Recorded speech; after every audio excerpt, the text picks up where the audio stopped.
energy to get through my seminar here. So, all right, well, we'll go ahead and get started. So, welcome everybody. Hope everybody's doing well.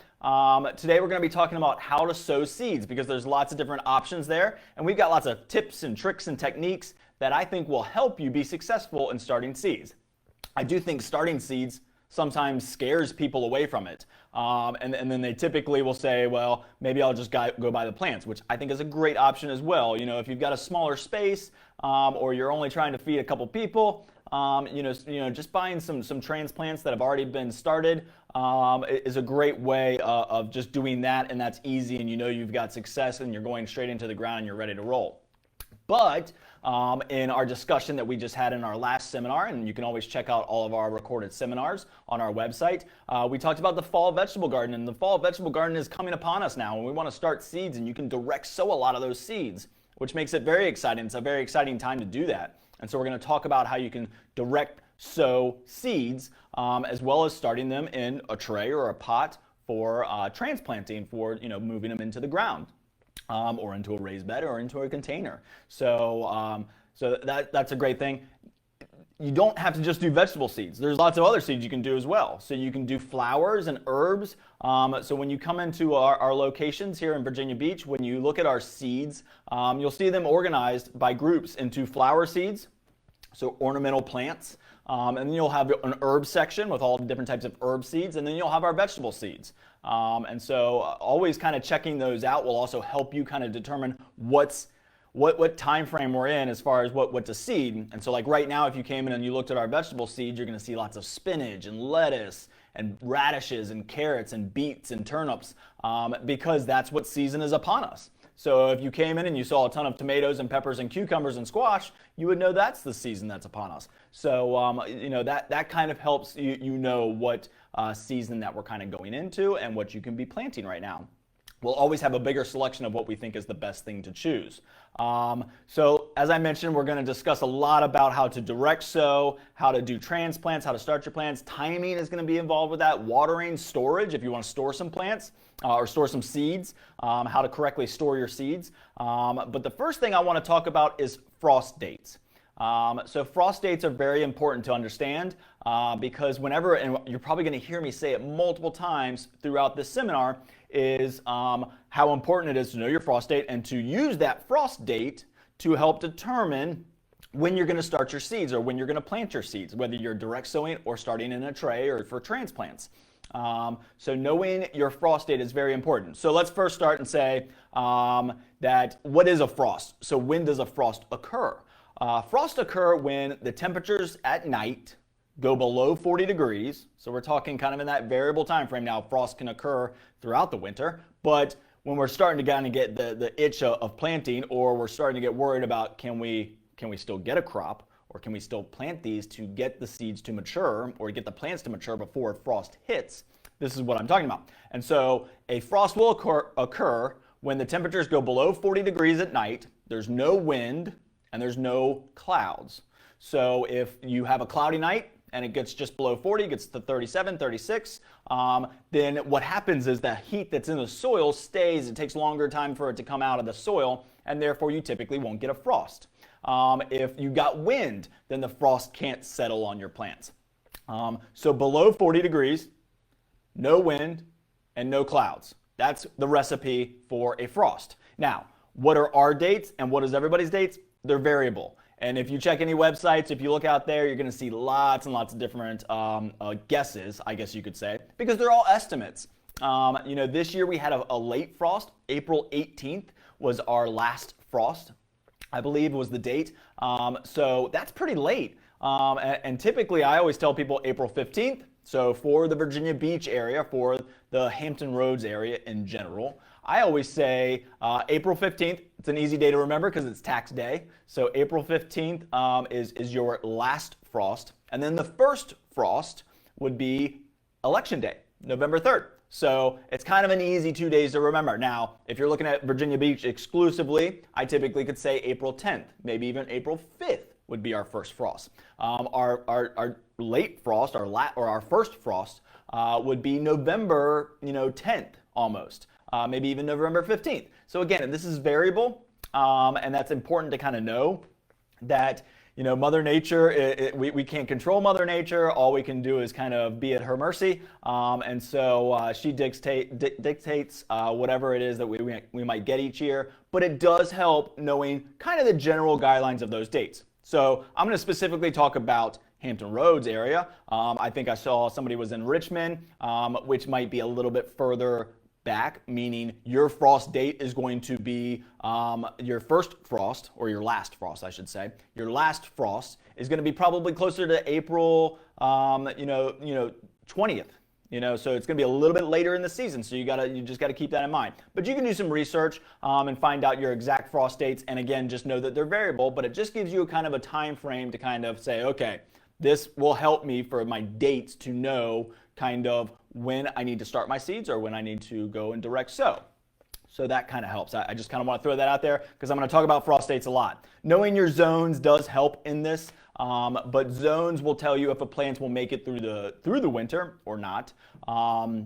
And so that's typically what the hardiness zones are talking about, is whether a plant is a perennial or whether it's an annual. Is it going to die this winter? Is it going to go dormant and come back? Those types of things. So that does help. But knowing your frost dates for seed starting is very, very important. So with going into that, let me first pull out a couple seed packets. I got a bunch of seed packets here that I'm going to show you. Because I want to start here with the seed packet information. So let's grab lettuce here. So I got a lettuce packet. Let's see if I can get that to be able to be seen. So I got lettuce, and then on the back, there's all this great information on the back.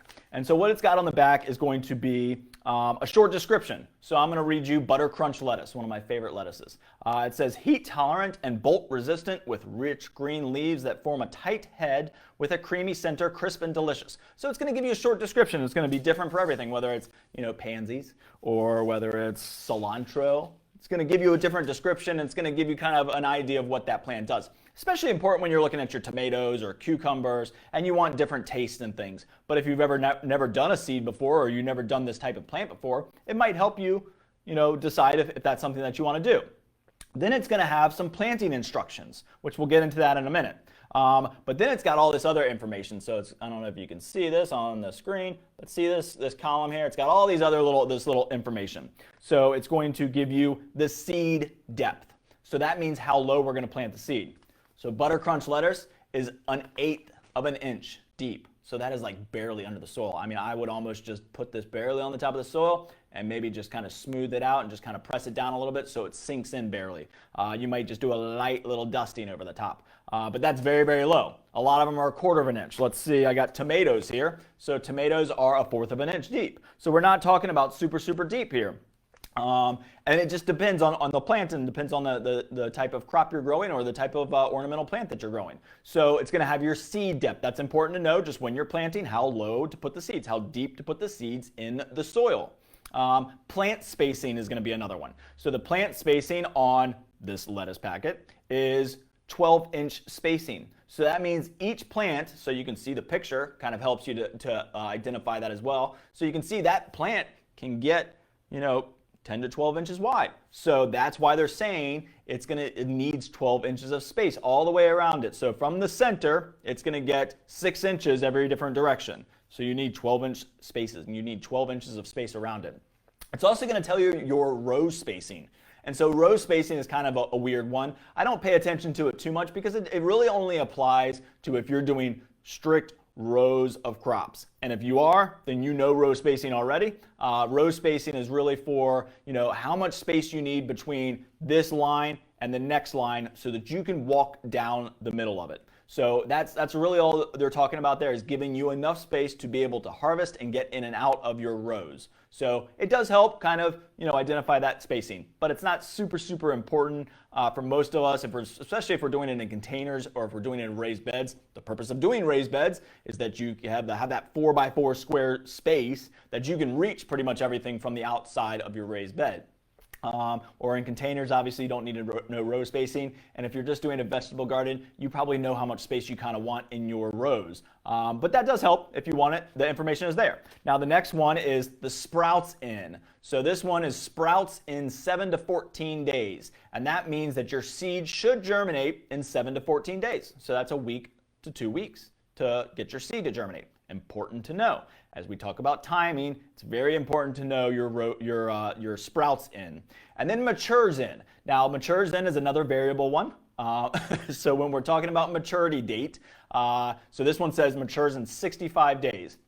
That means in 65 days, you should have a nice, full, big plant that could be either just cut or could be harvested or could be picked from. So for instance, tomatoes, tomatoes, this one's got a matures in 88 days. Now again, that's variable. That depends on a lot of different conditions. It depends on whether you've got lots of rainfall. If we don't get a lot of rainfall, did you water enough? Did you not water enough? Did it get a disease? Did we have something that we had to cure? The soil, is it nice heavy? Is it a heavy soil? Is it a clay soil? Is it a sandy soil? Is it a nice loamy, rich soil? And then of course temperature and Mother Nature plays a big part in that. So that is a variable date, a difficult date to kind of look at is 88 days to maturity.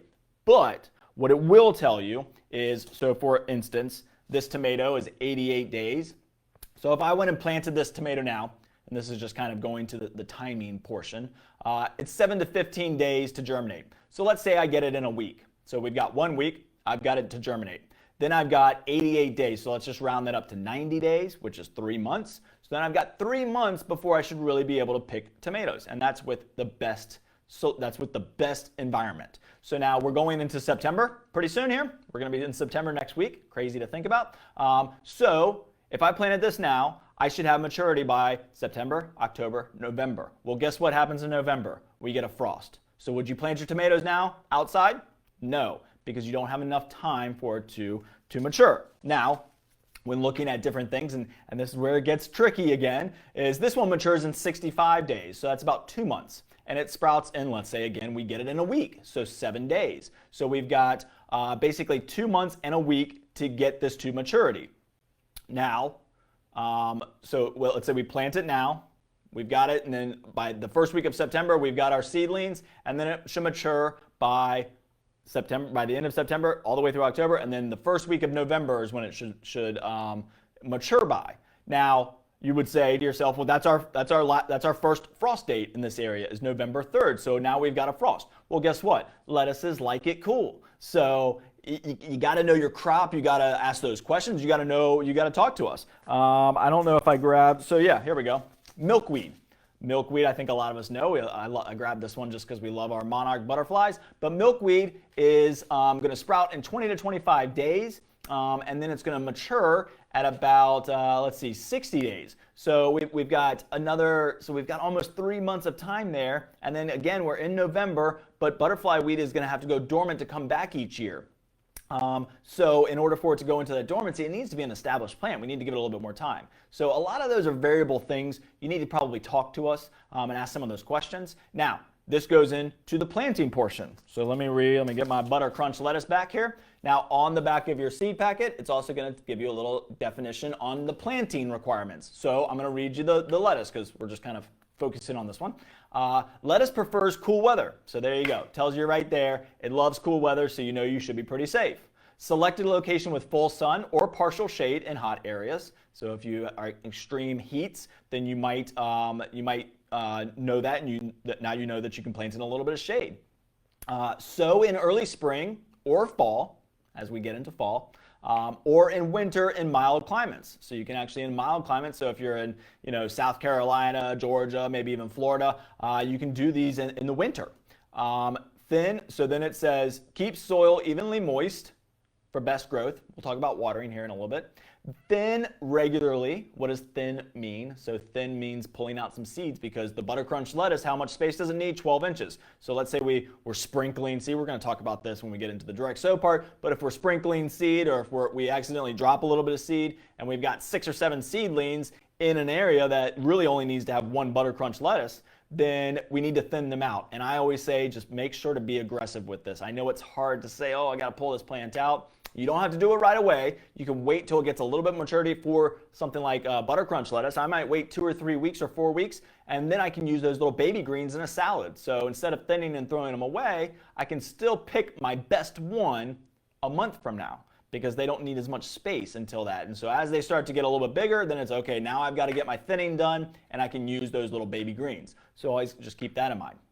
Then it's going to have a little harvest section. So it's going to tell you, this one says, snip young leaves as needed. So you can eat those young leaves as needed. Allow the strongest plants to form tight heads for true butter crunch flavor. So it just gives you a little bit of harvest knowledge there as well. So what it also does is some packets will give you an approximate seed count. So this one's got 4,500 seeds. That's good to know. So am I going to plant 4,500 of these butter crunch lettuce? Well, this is a big value pack. So then I grabbed a smaller. This is just a salad pack. So just a blend of different salads, different lettuces. And this one has 1,600 seeds. So again, you might say, well, wow, that's a lot of lettuce. Now, slightly different plant. You can put these a little bit closer. So this one's got plant spacing of 12 inches. However, I would say you could scatter these pretty well. And so again, talking to us and kind of knowing the different things will help you identify how to plant them. But 1,600 seeds sounds like a lot. But hey, if I'm throwing, this packet is only full about this low. So it's only got about this much seed. So 1,600, they're very, very tiny, very fine seeds. You're not going to get complete 100% germination. So 1,600 seeds is not much, and we're going to talk about storage. So we'll talk about storage here in a minute, so that if you don't use these all this fall, it says you can plant them in the spring. So we'll go back to our butter crunch lettuce. So it says you can plant in the spring and fall. So in the spring, you can plant these again. So this is a great way to store, and we'll talk about storage, is okay, this has 4,500 seeds. I'm going to plant half of them now, and then maybe half of them in the spring. So and then I just saw a question, so that's a good question. Maturity date, we'll go back to the maturity date. Maturity means, so the question was, does maturity mean from seed to harvest, from germination to harvest? Yes, in my book, it's always been from germination to harvest, not from when you put the seed in the ground. Now, every definition is different, and so everybody says differently. Some people say it's when you put the seed in the soil, then the maturity date is from that date. But I always take into account that germination time frame, because this is 7 to 14 days. So let's say it takes 2 weeks. Well, does that throw off the maturity date? It's 65 days. That's a pretty set date. So use the maturity date to let you know if you have enough time in the season to plant.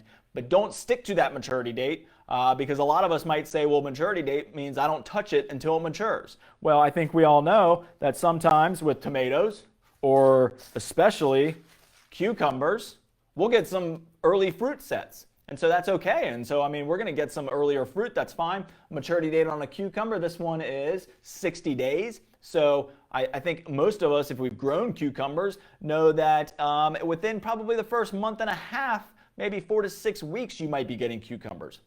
And so it's okay to still harvest those. It's just when it gets to maturity is when it should be heavily producing for you. So that's kind of, and again, like I said, maturity date for me really helps me say, do I have enough time to grow this crop? Especially when we're talking about vegetables. But if we get into perennials, so like that milkweed, it does tell me, okay, do I have enough time to really get it acclimated, to get it to develop a root system before it's going to go dormant? So maybe I don't. And then again, let's see if I can find my butterfly, my orange milkweed here. It says, so in planting, it says, select a location with full sun and sandy, well-drained soil. Sow directly in the garden as soon as the soil may be worked, or any time up to 2 months before the first fall frost. So it tells you right there that you can do this up to 2 months before the first fall frost. So I guess what it's saying there is that it'll harden off and it'll be okay before that first frost comes. So those packets tell you a lot. We can give you a lot of information. Again, these are, nationwide companies make these seed packets. We know Hampton Roads, we know our area the best. So if you live in different areas, then definitely talk to your local garden centers, because they're going to have the most information on how that plant does and how well it acclimates and that kind of thing. So I mentioned like pansies. Pansy season's coming up, so you might say, well, that's a flower. Can I get that to grow? Well, pansies love cool weather. So again, this is going to be another one that you can plant here in the fall. You can get them to germinate, and they're going to go fine all the way through the winter. They're not going to die in the winter. What they don't like is the heat in the summer. So that's when they go. So again, talking to us, understanding that, Nothing's 100% pure exact advice when we're talking about seeds, so it's variable a little bit. So we just got to know our climate, we got to know our zones, we got to know our frost dates, all of that stuff to help us with timing. So I hope that helps you understand your timing. Some packets will have light on them, so it'll tell you your light, whether it's full sun or shade, because some plants do like shade. It'll give you, and then the last thing is it'll give you a sell-by date. So down here at the very bottom of our seed packet, I don't know if you can see that, right down here at the very bottom, it's going to say packed for 2020, sell by 12/20. That means that this seed packet is for 2020.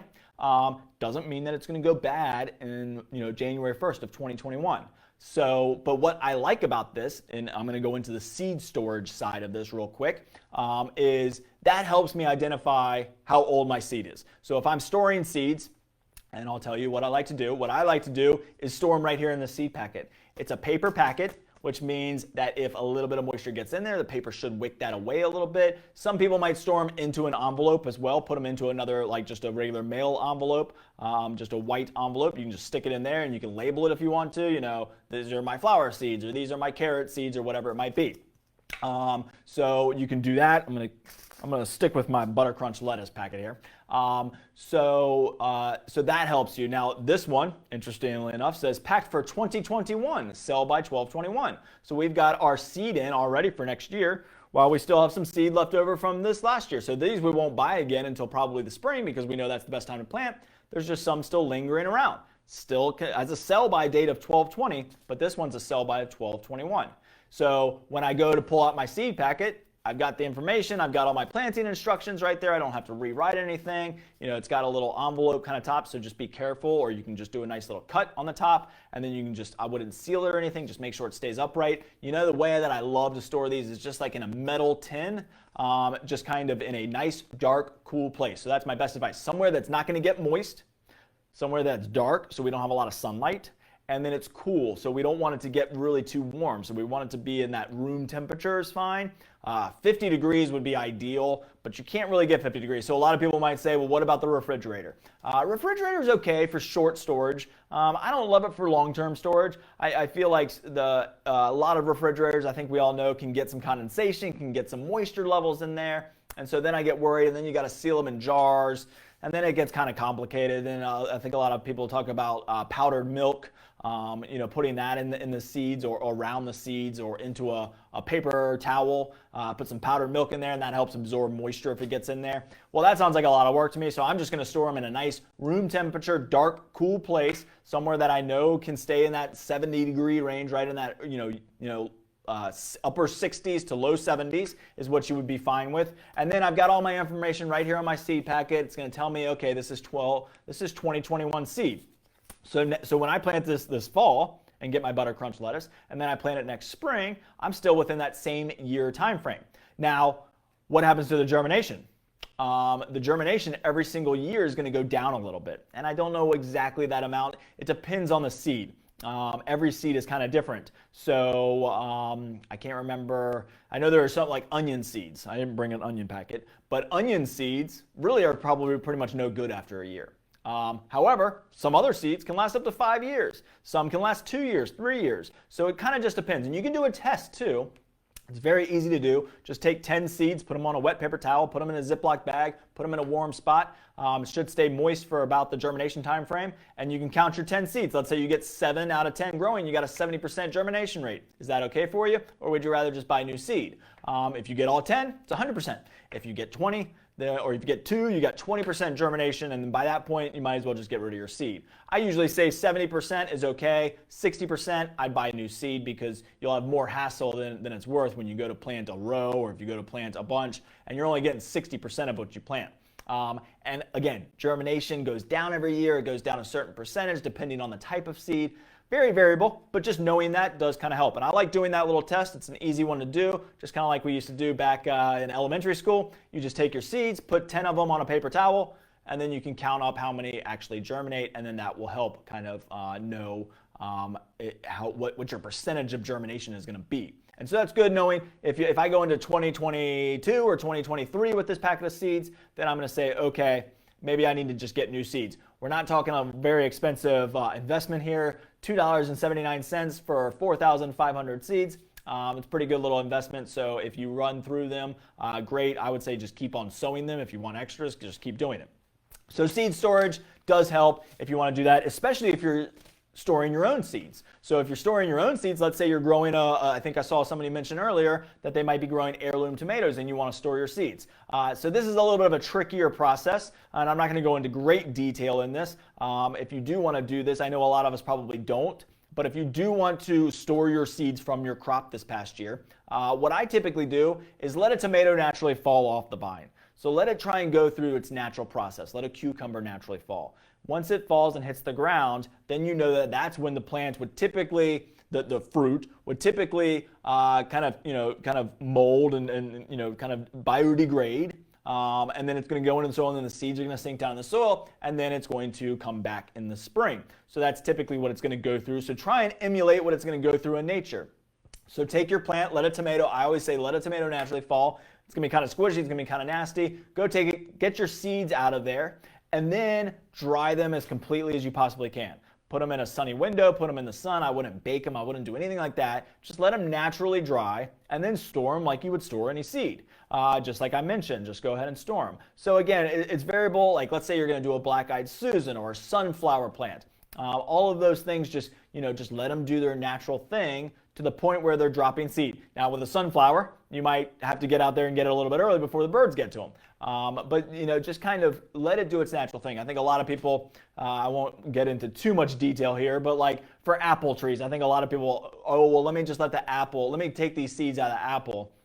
You can't necessarily do that because apples are usually grafted these days, which means an apple tree that's grafted on the rootstock of another tree is not going to give you that exact apple. You're typically going to get a wild apple tree, a wild cherry tree, those types of things. So, but I just bring that up because when an apple tree drops its apples, then that is when it would be trying to let those seeds be protected by that seed coating, by the fruit, and then as that kind of molds and biodegrades into the earth, and then the seeds sink down into the earth, that's how it germinates the next year. So that's kind of how it works. Hopefully that helps you understand it if you want to keep your own seeds. But for keeping seeds from year after year, it's important to just kind of know the date, know the sell-by date, know that year that it was produced in, because then when you go back to look at it, you can say, okay, these are getting a little bit old. I either need to do a test or I just need to go ahead and get new seed. But the seed packet information is super, super important.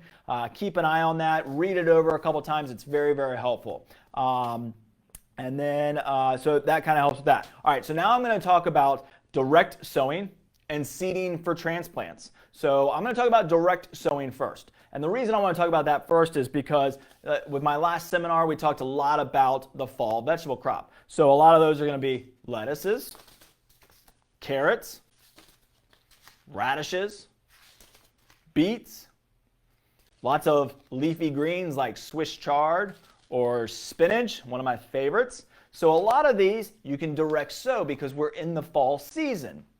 And what that means is you can go right into the ground with these. So if we're going to go right into the ground, we use the spinach packet from here on out.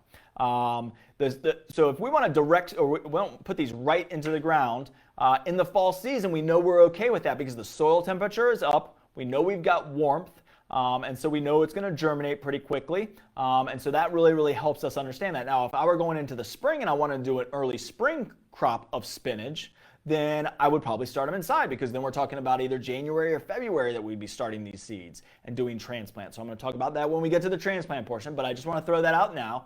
If you are thinking about doing spinach or any of your cool season vegetables, your fall vegetables, what we like to call fall vegetables in this area, then you might have to start those inside.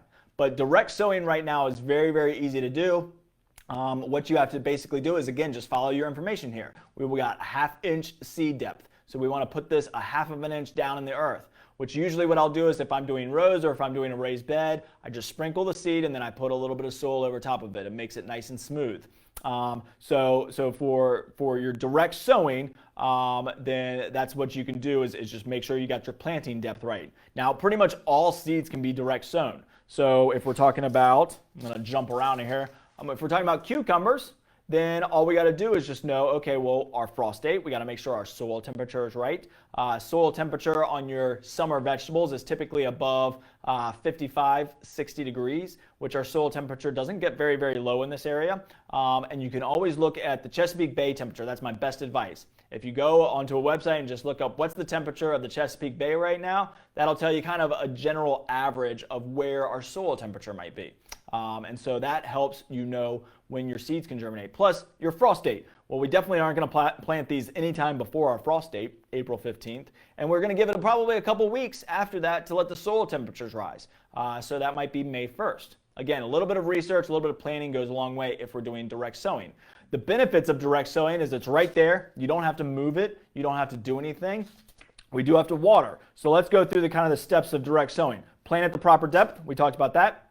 Scattering seeds versus seed placement. Now this is an important one. So let's go back to spinach. So spinach seed spacing is 6 inches. That means each individual spinach plant is going to get 6 inches wide. So we need to give at least that much space. So if we are doing seed planting or seed placement, then we want to be very careful. Now, a lot of these lettuce seeds are very, very small. Spinach seed is small. Lettuce seed is very, very tiny. And so it can be difficult to do exact seed placement at 6 inches apart. Plus, we're going to get probably some issues, whether a seed doesn't germinate or something happens and we don't know.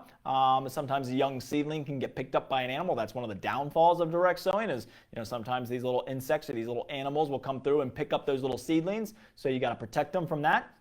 Also, of course, the other downfall is Mother Nature. We can have a gully washer. We can have a big storm come through and move our seed around. And so that's kind of important to know as well. But direct sowing has a lot of benefits too. So you can scatter as well. And what that means is we get back to our thinning thing. So if you're scattering, if you're just sprinkling them over the top of the soil, if you're sprinkling them in a row, if I'm going to grow this in a bowl, love to grow spinach in just a raised bed or a table or a bowl or even just any kind of container, you can just do a scattering.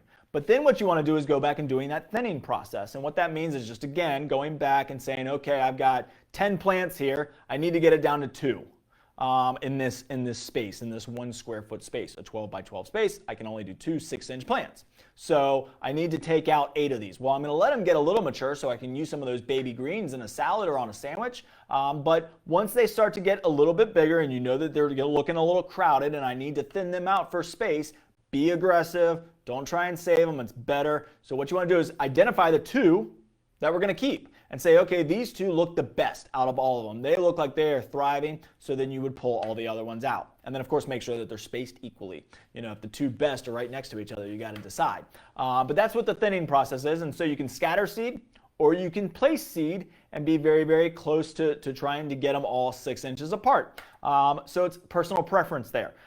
Thinning, I think, is hard for some people to say, oh, I got to go do this. But it is important to do that and make sure to thin them out.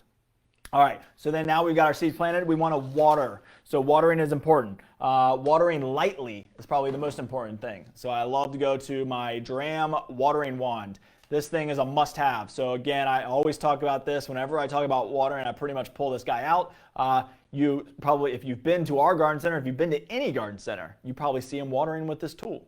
Well, if I see the pros that water every single day, that's what they do for a living is water plants, and this is what they're using, it must be the best thing ever. And the reason it is because it's long. It's 30 inches long, so it's going to save your back. You can get it right down to the soil level very easily. It's got a water breaker on it, which is going to break the water. It's going to stop it from being a full, hard stream, and it's going to make it a nice shower effect. And there's a very, very little tiny holes in there, and so it comes out in a nice shower effect. It's also got an on and off valve, which we absolutely love here because we can stop it real quick if we got to help a customer, and then we can turn it back on when we're ready to start watering again. So this watering wand is amazing. It's got a swivel joint here at the bottom. It's got a nice cushion grip. These are super, super easy. Love these. $24.99. It's a must-have tool for any kind of thing. And so, talking about watering, we want to water gently. We want to water very, very lightly with our seed. We don't want to sit there and just pour tons of water over top of it. And what we need to do is we want to water every single day. We would like for you to water in the morning and let it dry out by nightfall.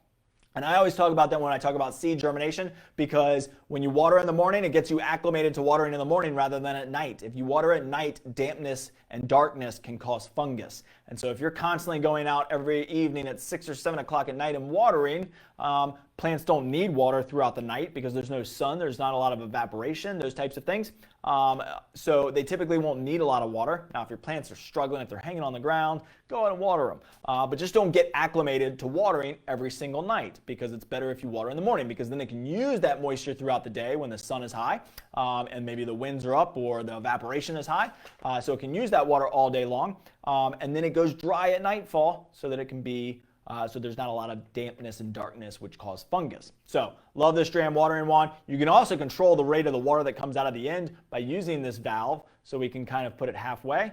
So that's on, and that's halfway, and then that's off. So we can kind of help control our water flow so that you can be very light. And you can move pretty quickly with this thing, so you can move it back and forth real quick to kind of just do a light dusting over the soil to keep it moist. And what I like to do is kind of go around the outer perimeter first, get that soil moist. So let's say I'm doing a row, just to keep it simple. So I'm doing a row of vegetables, a row of lettuce.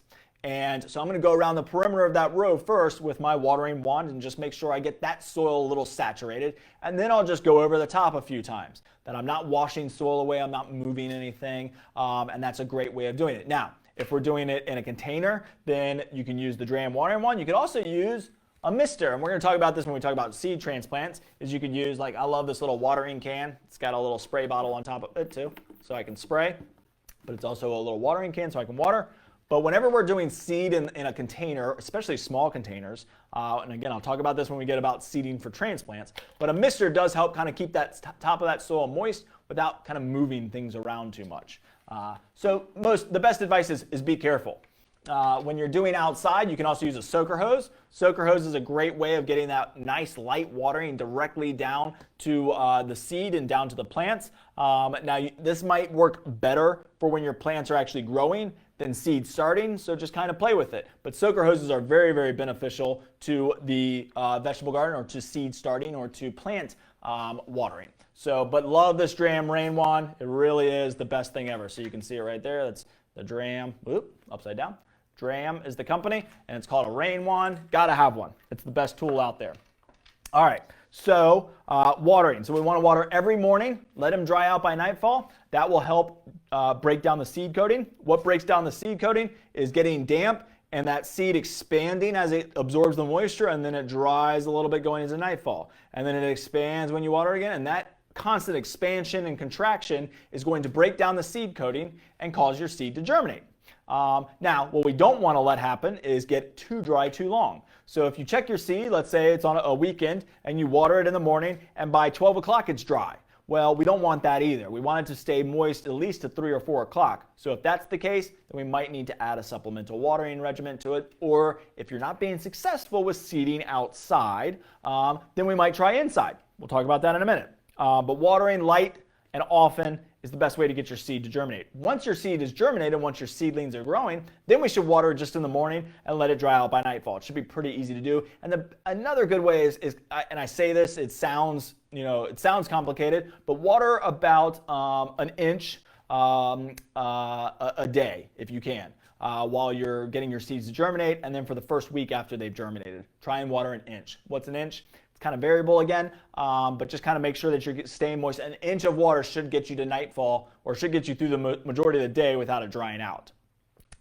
So that will help. I saw a question about what about soaking seeds overnight. That does help. You can soak your seeds overnight if you want to. What the worst thing that can happen is, I think a lot of us might try, I know I do it with my pea seeds sometimes. I will soak them in a paper towel. And keep them in a paper towel until they germinate. A lot of times what happens though is that seed, if it germinates in that paper towel, is the roots will go through the paper towel. Now, you can just cut out the paper towel piece and leave the paper towel in there. It'll biodegrade pretty quickly, but sometimes that can be a pain. But soaking the seed will help. That's not a bad option. That is definitely something that you can do, is soak the seed overnight, because it'll keep it kind of start that breaking down of the seed coating process. But typically I say if you're direct sowing, put it right in the soil, get used to watering in the morning. That'll really, really help you. All right, so that's watering. After the plants have germinated and are growing and are about 2 or 3 weeks old, I usually say in that 2 to 3, maybe 4 week time frame, give it a food. So what I want you to use is either our green leaf plant food, or even like a garden tone would be perfectly fine. But this is an organic, a plant food, a granular plant food would work great. You could also use a water-soluble plant food. So this is just a basic 20-20-20. You mix it with water, and it's nice and light and gets right to the root system. You could even use a root stimulator fertilizer. So if you're ever looking at your fertilizer numbers, this is a 4-10-3, which means it's higher in phosphorus, which is going to help develop root system, which is great for new plants. And then, as I always talk about with anything new planted, is biotone starter. So when I'm putting my seeds into the ground, I'm going to put some biotone starter right in there with the seeds, so that this is right there next to the root system when they germinate. It's got that nice mycorrhiza, beneficial bacteria, symbiotic relationship. It's an awesome, awesome thing. So really cool thing there. So that's what you would do, is you would need to feed your plants after they have germinated for 2 or 3 weeks. Make sure they're up, make sure they're healthy, make sure they're doing okay. Give them a little bit of food. Then mulch. So once the seedlings are big enough, mulch is super important. I know a lot of us probably tuning in today are vegetable garden growers, and so mulching is one of my best tips or tricks, is to mulch. And mulch as quickly as you think you can, as quickly as those plants can take it. A lot of times I have my vegetable garden mulch year round, and then for the fall vegetable garden, I'll just pull the mulch away, get some soil exposed, work it a little bit, make sure it's nice and loose, sprinkle a little bit of compost in there, and then I've got my seed bed, and I'll drop my seed in there, wait for it to germinate, and then I can just pull my mulch back over it. Or add a little bit more if I need to at that point. But mulching really helps keep the moisture in, keep the root system warm during the winter, keep it cool during the summer, keep the weeds out, which is super important. We don't want any competition with our desirable plants. And so weeding can really, so mulch really has a lot of benefits. And I think it makes the vegetable garden look a little bit nicer. And I would do mulch whether I'm doing a raised bed, a container, or in the ground. Personal preference again, but I really love mulch. I think it really just kind of finishes everything off, and it just kind of takes some of the guesswork out of it. So I like mulching. So again, direct sowing is super easy. And so I saw the question, do you use regular wood mulch? You can use really any mulch. I like pine straw. What I don't like using is wheat straw. Wheat straw tends to grow wheat. So when I talked about what's the point of putting down mulch, is to prevent weeds. Not that wheat is a weed necessarily, but wheat seed can come up very easily. So I don't use straw, but I like pine straw, is awesome. I love the mulches, hardwood mulch, cedar mulch, cypress mulch, pine bark nuggets. All of those mulches are good. Any mulch that you use is probably going to make your soil slightly acidic. So we didn't talk about pH right now, but I did mention in my last seminar about the vegetable seed, the fall vegetable garden. But if you have used mulch over the years, check your pH every once in a while. It's good to know what your pH is. We do free pH testing here, so you can come in and do that for free, and we'll get you an instant result on what your pH is, and then we can bring your pH up very quickly. Because if we're talking about vegetable gardening in general, we typically want to be somewhere between a 6 and a 7. And if you use pine straw, like I do, or pine bark nuggets, or even the hardwoods, can turn your your soil into an acidic pH, usually about the 5.5 to even 5 range. So we might need to bump it back up, especially if you're seeing irregular growing habits, or your fertilizers, your plant food's not working as well, because that's really what pH does. So good question. All right, and then, so that's basically how we would do direct sowing outside. We know that the temperature's right. We know we can do it. We know we've got a long enough season to grow it, so I can direct sow it, and I'm ready to roll. I don't have to do much more than that. What the downfall is, as I mentioned, of direct sowing is you got to compete with a little bit of maybe insect or the Mother Nature issue. Heavy rainfall can move seed. I do have a little trick for you. Vermiculite, I don't know if you know vermiculite, but it's a soil additive. You typically add it to soil to lighten it up, allow water to percolate. But what I love about this, especially when I'm doing fine seed, is 2 different reasons. One, you can mix it with a very fine seed. So like my butter crunch lettuce, where was that one? My butter crunch lettuce. So it's a very fine seed. Vermiculite is very fine. I can mix them together, especially if I'm doing a scattering, because that kind of helps me spread a little bit easier. So that's an option for you. But what I love to do with vermiculite is just add a little bit on if I'm doing a row or if I'm doing a section and I'm worried about rainfall. Maybe it's on a little bit of a slope, and I know that in that area, when water comes, when we get lots of rain, it does kind of move a little bit through there. I know the water runs through there a little bit. Put your vermiculite down on top of your seed, just a light dusting, especially for something that needs 1/8 of an inch. Just put a little dusting of vermiculite over the top. Vermiculite will move And if it moves, you can see it because it's a different color than soil. It's more of a brown color. It's almost got even a metallic-y look to it. But you can see where your vermiculite goes. And if your vermiculite moves a foot over and you need to move it back, you know you can move your seed with it. And so that kind of helps you know if anything has moved or shifted on you. So just a good little technique there, a little trick that you can do. All right, so now I'm going to talk about seeding for transplants. So this is where we're going to start them in trays or pots or something like that, something small. And so I'm going to show you a couple different things that you might need. And this, again, goes back to depending on the time of the year. If we're into the spring season, I'm going to pull my butter crunch back out. If we're going into the spring season and we want to do butter crunch lettuce, but we know it's too cold outside to get this seed to germinate, so we can't direct sow, then we're going to go straight into, we got to seed this inside. We've got to have our soil temperature up in order to get it ready so that we can plant it. Now, could you plant young seedlings? This is where the timing comes in, where we talk about time and date. So I'll use this one as an example. 7 to 14 days is what it sprouts in. So let's go to the extreme here because it's February, and I'm doing these inside. And so my indoors is going to be a little bit cooler. It's going to be a little bit of a cooler space. So let's say it's 2 weeks. So we got 2 weeks till it's going to germinate. That's what I'm estimating. It's going to be 2 weeks to germinate.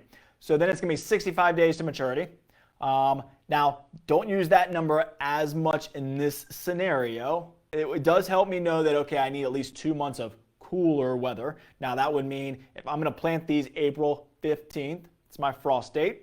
I'm going to use April 15th as my frost date, so that's mid-April. So I've got to plant at least 2 weeks before that to get my seedlings to grow. And then I really want my seedlings to get some size before I need to acclimate them outside. So I'm going to go probably another 3 to 4 weeks in front of that. So typically an average is 6 weeks before you plant. So if I want to go out there and plant these on April 15th, because I know that they can take a little bit of a frost if we get a late one or take cooler nights, I know they like cool weather, and I know that I need 60 days of maturity. So I know that I'm already going to need at least a month of cool weather. So we're talking into April. April 15th is our plant date. May 15th would be our harvest date then, because we're planning 4 weeks of time inside. So again, just kind of go through it in your head, ask us questions. That's what we're here for. I know this sounds complicated, but it's really not that complicated. It's just looking at your dates and trying to figure everything out. When do I want to plant by? I want to plant by April 15th, so it takes 2 weeks for them to germinate, and I want to have those new seedlings for 4 weeks before I plant them, so I'm 6 weeks before that, which means I want to start these in early March. So March 1st, I got to get my seeds started inside. So butter crunch lettuce, let's start them 6 weeks before so I can plant by April 15th. So that kind of helps you with that. Or why we would seed inside, or why we would seed for transplants. Some things that you might need to start your seeds indoors. Let's talk about that for a minute, just so you can kind of get an idea.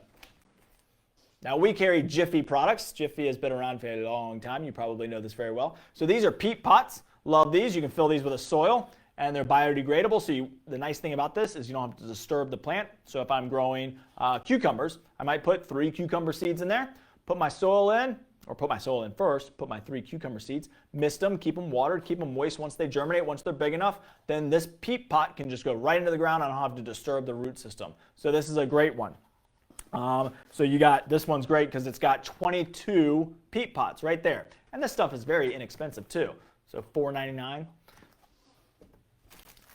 We've got our Jiffy Peat Pellets. So these are really cool. So Peat Pellets, this comes in a package of 25, I believe. Yep, so 25 for $4.99. And what's really cool about these, and I got one over here so you can see, is when you soak them, so you soak them in warm water, they're flat little discs. So I'm not going to open up this package here, but basically it's just this flat little hard disc. It's really, really compressed peat. And then what you do is you soak it in warm water, and then it's going to puff up. It's going to get about 7 times the size that it was before. And then it opens up, so it's got this little plastic mesh around the outside, which allows water to come through, allows root systems to go out. You don't have to take this off. Some people do, but you don't have to. But you can see we just put 3 or 4 different seeds in there, or 3 or 4 different, I believe this is a lettuce that we're starting. And so we've got this nice little pot right here. And this isn't going to fall apart. It's sealed at the bottom, so it's nice and you won't have any soil loss there. This is straight peat, which is a great growing medium for your seed starting, so this is a good one. And then we just put our seeds in there, and then when we're ready to plant, we don't have to disturb the roots again. We can just pop this right in the soil. So peat pellets are another good one. Then we've got our Jiffy Strips, which is a 8-count pocket in one strip, which these are nice if you're doing them in trays, which I'll show you in a minute, but this is just kind of a refill type of system. So again, you get 8 times 4 is 32, so you get 32 little pots for $4.99. Awesome. Now we'll show you kind of these little greenhouses. So this is a little greenhouse, a Jiffy greenhouse. So this has the peat pellets. It's got little, spots for them to nestle down in. So you just put warm water in here, let all these rise up, you're ready to go, and you've got your greenhouse top right here that you can flip over and put on top. So another really good option. This is I'm sure when you buy plants already growing, you'll see that they're in plastic trays. So this one gives you 72 little holes, little pots to plant your seeds in. Now this you would need obviously a potting soil versus the peat pellet. Now you can put a peat pellet in each one of these, but you can also just put a little bit of soil and start your seeds in this. And then you can pull your transplants out. Now the downfall of growing in plastic, of course, is you're going to have to disturb those roots a little bit, but that's not too bad, especially if you're doing things like tomatoes and peppers and cucumbers and stuff like that don't mind being transplanted real well. So things like carrots and radishes and stuff like that don't really like to be transplanted, try and direct sow those as much as you possibly can. And again, ask us questions, read your seed packet, it's got all that information. But this is a cool one, and then it's got the cover, the plastic cover inside as well that you can flip over. It's got a tray that'll hold the moisture from getting on anything, and it's got your plastic cover to go over the top. And then this is a similar thing, it's just got the Jiffy Strips inside. So what you can do here is you can refill it with, the reason I love this one is because you would take these and just refill this. And you just pop these back in there, and then you got your 50 different cells that you can plant in. So this is a really, really nice one too. And this one's got the plastic cover as well for your greenhouse effect.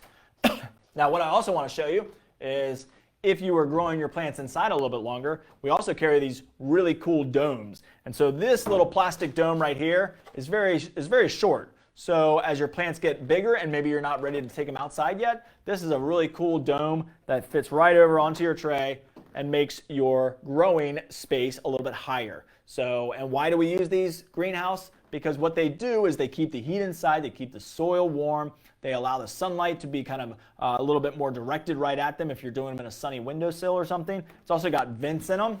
So that's what's cool about this dome is it's got vents, and it's got this track in here too if you want to put a fluorescent light in there. I'll show you that in a minute. But this is a really cool option, is that you can put these domes on top. All right, what else might you need? Seed starting soil. Very important. So this is our black gold seedling mix. This is what we recommend. This is OMRI listed. It's completely organic, and basically all it is peat and perlite. So it's a very, very light mix. Very light, but it holds moisture. So it's going to allow water to get through it. It's nice and fluffy for your seed, and then it's going to dry out fairly well as well, so we won't oversaturate this too much. Again, I love to mist. So black gold seedling mix is great for for filling up your Jiffy pots or whatever pots you might be growing in. A lot of us might try plastic pots or plastic cups, or what else? Egg cartons. Make sure it's got a drainage hole, number one. And two, always kind of go back to the professionals. That's what I always say, is we've been doing this a long time. And so whenever you buy a plant, you're either going to buy it in a 4-pack, a vegetable plant, or you're going to buy it in a pot. Those pots are designed specifically for the size to grow in. So using plastic pots is a good option. The peat pots are great because you don't have to disturb the soil, but these are designed for growing plants. So use that. Egg cartons aren't bad, but then you've got these little tiny things, and so you got to transplant them. I guess you can cut the egg carton up a little bit unless you're doing it in a styrofoam. So again, there's lots of different home remedies you could do, but if you want to use the professional stuff, it's not that expensive, and it'll go a long way, I think, to help you be successful with your starting your seeds. And then, as I mentioned earlier, misters are a great way to get our seed nice and moist. So we've got our misters available too. All right, so we've got our supplies. We're ready to start our seed. Let's say, just for example, I'm going to use this guy. I'm going to plant in this peat pot, just for an easy example. So I'm going to put my seed starting soil in here. I'm going to fill it, probably to about a 1/4 of an inch to a 1/2 inch to the brim. So I'm not going to put it all the way up to the top because I want to be able to water and have some water retaining capacity to it. So I'm going to put my soil in there. And then I'm going to put my seeds in at the right depth. And then maybe I'll just top dress it just a little bit with a little bit of soil on top. You can use a pencil. You can use different things if you need to make holes. A lot of seeds are going to be very, very short depth, planting depths. So you just plant them right in there, sprinkle a little bit of soil over top, and you're usually pretty good. Then I'm going to water. Or let's start first with, I need to find a nice warm spot to start these inside. The top of the refrigerator is a great option, especially if you're doing like a tray. This fits right on top of the refrigerator. The tops of refrigerators get nice and warm. If I don't have that, if that's not available to me, you can use let's see if I brought one.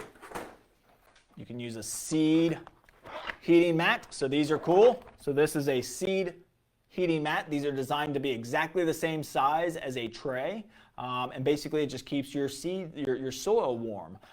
So that's a great option as well if you do need that warmth. But a sunny window should work. A lot of people will put a little bit of cellophane over the top of this if you don't have a greenhouse that you can use. It helps kind of keep that moisture in. And so what you should be able to see is if you have enough moisture in your peat, in your soil, in your seed starting soil, you should see water droplets on the top of your greenhouse forming from that heat, which you're getting in the soil, and that evaporation that's then condensing and hopefully coming back down. So you're creating that little micro greenhouse effect. And that way, if you're not getting those water droplets, you probably need to water again. Or we need to up the warmth. We need to make sure it's warmer. So a very, very sunny window works. And then also lights. So this is a grow light here. This is a nice fluorescent grow light that's very, very easy to use. So the reason I like this one is you can mount it like on the underside of a cabinet. So like in the kitchen, you could put this underneath your cabinets, maybe out in the garage. Then you can put these up underneath the cabinets, very, very easy. And you can help direct the light with that. You can also use, these are kind of cool, a little clamp grow light. So this you can clamp onto a shelf or you can clamp it onto something else, and this is really good. You can also use just a lamp that maybe you have around your home. And then we've got just the bulbs for you. So we've got an LED bulb here for you, or we've got just a regular incandescent grow bulb. So make sure you're using a grow light if you can. Fluorescent lights can work, but they don't work as well as a light designed to grow under. So we've got our light and we've got our warmth and everything's growing. So now we just got to keep them moist. We got to keep them so that they can germinate. Once they germinate, then we need really a lot of light. This is when the plants need the light to germinate. And so we want to start pretty low. And so I always kind of recommend that if you're going to mount something like a fluorescent or like a tube light underneath your cabinets or in your shop, or you can use a shop light if you want to, just again, make sure you get a good bulb that has actually the right amount of lumens that you need. And again, we can help you with that.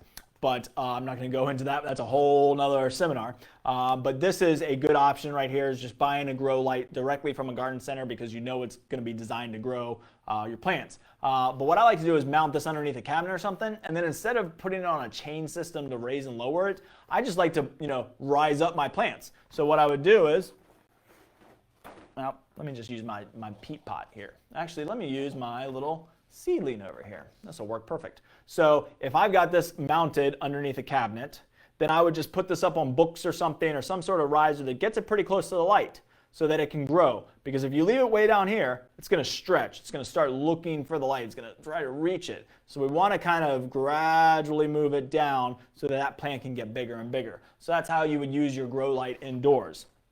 Now, once we've had our seedlings growing for 2 to 3, maybe 4 weeks, then we're going to get ready to start acclimating them outside.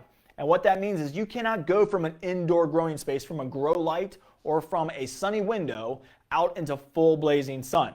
Because what's going to happen is they're going to fry. They're not used to that. So we got to start working them out there. And depending on the time of the year, you might be able to do it during the day and then have to bring them in during the night. So we got to kind of keep on moving them and keep on kind of keeping the idea of how to kind of understand what these plants are going through. But what I want you to do is take them outside, put them in a shady spot during the day. Bring them back in at night maybe, if we have to, if the temperatures are cold enough. And what's the temperature range? Usually below 50 is what we don't want. Below 40 is going to be a frost. Below 50 is we really want the nighttime temperatures to be above 50 typically before we go and transplant, especially when we're talking about tomatoes and cucumbers in our summer crops. So again, ask questions. Every seed is different. But typically a 50 degree is what you are looking for. So if the nighttime temperature is going to be below that, we got to bring it back inside. But then the next day, take it out, put it in a shady spot that maybe gets a little bit more sun. And then you're just going to keep on working it to that full sun area. And then you can plant them in the ground. And when you plant them in the ground, make sure to water them well, and then mulch them if you can, because mulch will help them. Stake if necessary. If you've got tomatoes and they're already up to here and you're going to transplant them, go ahead and get a stake in them so that they don't fall over. Go ahead and put your tomato cage around it, those types of things. So think about all that stuff so that you can do it all in one fell swoop. There's nothing worse than having a 6-foot tall tomato plant and saying, okay, now I need to put a cage on it. Impossible. So acclimate your plants to the outdoors as you kind of work them out there. Try not to disturb the roots when you plant them in the ground. So try not to mess with the roots. That's why I love these peat pots, because you can just plant these right in the ground. Even these guys, you can just plant them right in the ground. You don't have to worry about anything. If you are growing in a plastic tray, which is perfectly fine, then just make sure that what you want to do is just kind of loosen it up a little bit. So you're just going to kind of squeeze that plastic bottom of that tray or that cell, and then you're going to kind of squeeze a little bit just to loosen that soil up, break it off from around the edges, and then just go in and reach and grab your plant out very, very gently. Be very, very careful. You might even use like a spoon, especially in a small cell like that. Just get a nice spoon that you can go in and kind of pull it out. Or even cutting your cells, if you're not going to plan on reusing them, cut them, and then you can kind of put your fingers, around the plant, and then kind of turn it upside down, and then it should fall out, and then you can grab it by the soil rather than grabbing it by the plant itself. It's nothing worse than going in to grab your tomato, and you pull the tomato, and the tomato comes out and leaves it bare rooted basically, which can damage the roots. And that's what we don't want to do, is damage the roots. So that's kind of, and then that's what you're going to do. I mean, you're going to plant them, you're going to water them in the morning, let them dry out by nightfall. Same kind of instructions. The nice thing about doing them in trays is you can get a jump start on the season. So let's talk about tomatoes for a second. I think a lot of us grow tomatoes. So if you're coming in here and you want to get tomato plants and get them in the ground around April 15th to May 1st, I like May 1st better. But if you're planting them and you want to get them started early and you want to get them up and growing, and you've got specific requirements or specific needs, or I grow 30 Better Boy tomatoes or 30 Mortgage Lifter heirloom tomatoes, then you can start those much earlier, and you can get them much earlier than trying to wait for us to have them ready for you. And it's of course more economical. I mean, one of the biggest things about seed starting is it's very economical. You're going to get a lot of value out of growing your own seeds. I mean, for $3 you can get a packet of seeds and you can grow 30 tomatoes. Here you're going to get a tomato. It's going to be, I think it's like $4 now for a tomato. But if you only want one tomato, it might be more beneficial. It might be more time saving. So always think about that too. Do I need 30 or do I just need 1 or 2 tomatoes? Maybe it's better just to buy the plant. So again, planning kind of all goes into this. So that's basically what you want to do when you're starting to try and get transplants. The nice thing about doing transplant too, the last comment that I'll make, is you control the environment then. You're not so reliant on Mother Nature. So we don't have to worry about cool, fluctuations in temperatures, heavy rainfalls, rodents, insects, that kind of stuff. You've got a controlled environment in your house, in your garage that you were growing these in, and you can regulate that. Okay, it's a nice day and I want to start acclimating, so I can start taking them outside. I can bring them in if it gets too cold. So you got all those easy things that you can control. And let's say it's April 1st and you're looking at a 10-day forecast and we're having great weather, then you can go ahead and plant if you feel like you want to plant. But just know then you're in Mother Nature's world and you've got to deal with whatever she throws at you. So that kind of works out for that. There are lots of different planting time frames. There's lots of different charts out there. Let's see if I can grab a couple. You can do some research. We're going to try and get ours that we had a while ago up and on our notes for you. Virginia Tech has a great one that has a lot of information on it. Looks very kind of scary to look at. But you can also find easier ones, like this is really an easy one. So it kind of tells you, okay, I've got beets. So I can either start them in February, harvest them by May, or I can start them in August and harvest them by November. So kind of an easy thing to kind of go by is just this kind of more of this bar graph. But there's lots of graphs out there, but we're here too. So that's probably the most important thing I can tell you is don't be scared by this. Especially right now, I would try it with the lettuces and the spinaches, the spinach, the carrots, the turnips, the beets. There's so many fall vegetables that you can direct sow right now. So come in and check us out here at the Garden Center. Ask us some questions. It's pretty easy. Try direct sowing, because then it'll make you more accustomed to actually maybe starting to grow some inside as well, and expanding your vegetable garden, your herb garden. There's lots of herbs that you can grow. So here at the end, what I'll do is I'll just kind of show you a couple different things. We got our lettuce, our spinach, basil. So when we talk about herbs, basil is a great one. You can grow this on the windowsill all winter long. I've got parsley.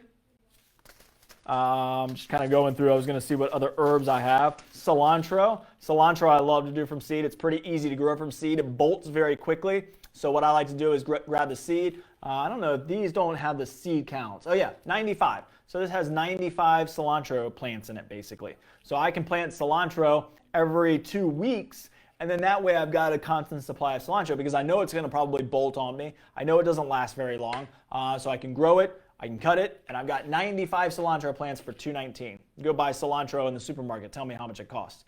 So this is a great way of doing that. And then we talked about tomatoes and your summer crops. So when we're talking about our summer crops, let me see if I can get real organized here real quick. Let's see. Yep. All right, so when we're talking about our summer vegetables, our cucumbers, tomatoes, peppers, and squash, do some information, do some information gathering. Go out there and look at your seed packets. If you come in here around the January, February timeframe, this is what we're going to have a majority of because that's what you would be starting indoors pretty soon. So in the February, March timeframe, this is what you would want to start inside. So come in and start looking at those if that's something that you want to consider doing. Very, very easy to do. We can get you all the seed starting supplies that you need and the seeds that you need. And again, it's going to save you a lot of time. Now, it's going to save you a lot of money. It might be a little bit more time than direct sowing. Now, what you can also do is buy them then, store them, like I said, dry, cool, dark place. And you can store them until you're ready to direct sow them. You can direct sow these May 1st, usually is about when the soil temperature is right. Just direct sow them and you're off to the races and you don't have to worry, especially if you want to plant 20 tomato plants or 10 pepper plants. Know what you're going to do with all that food because I think we can make you successful and you can do very well, but just know what you're going to do with it. And then of course, as we get into the fall season, Swiss chard, like I showed you earlier, the lettuces mix, that's a lettuce mix. Radishes, I love radishes. They're super, super easy. 25 days to maturity, so you can get radishes very, very quickly. Carrots, you can only really do by seed, by direct sowing really. They don't recommend doing radishes in a transplant form. They don't transplant very well. But direct sowing these is super, super easy to do. You can do it now. They don't mind the cool weather. They don't mind a little bit of a frost, so you're okay. Just know that you want the soil temperature up. And then so what you would do in the spring is you would plant these. It's 75 days to maturity. Let's do a little bit of math. 7 to 21 days to germinate. So let's say it's a 2-week germination. It takes 75 days, so we're up to 3 months to get carrots.